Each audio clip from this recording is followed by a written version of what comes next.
কাপটা এরকম দুটো ছিল আমাদের, রাধে রাধে ফ্রেন্ডস, আবার পেয়েছি, খুব খুশি আমি।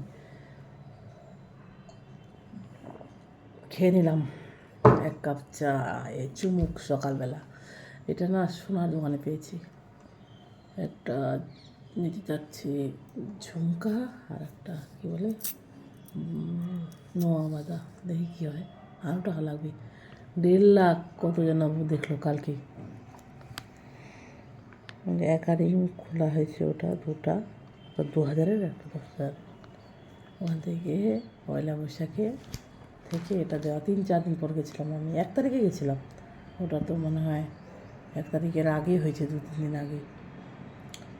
বলছে আপনাকে তো আসতে বলছিলাম। বলছে রাধে রাধে কেন বলেন, ইস্কন মন্দিরে আপনি? আছে না না না, আমি কোনো শিক্ষামন্ত্র দীক্ষামন্ত্র নিই নাই। আমাদের বিয়ের সময় যেটা আমাদের একটা মন্ত্র দিয়েছিল, ওটাই কর্ণধারী গোসাই, ওটাই আছে, আর ছিল না। বলছে এমনি মনে শান্তি পায়, ভালো লাগে। বান্ধবী ইউটিউব থেকে দেখছে, বেস্ট ফ্রেন্ড, তা বেস্ট ফ্রেন্ড আমাকে বলছে, আমি কাকিমাকে বলছি, কাকিমা সবাইকে বলছে, আমি আবার ফেসবুকে সবাইকে বলছিলাম। আমি তো ফেসবুক করি না, আনস্টল করে দিয়েছি।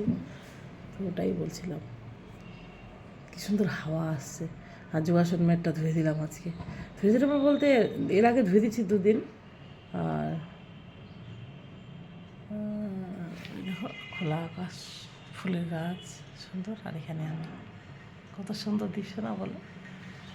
চুলটা এলোমেলো তো ঢাকা দিচ্ছি, চুলটা আশ্রয় নিয়ে, আশ্রয় তো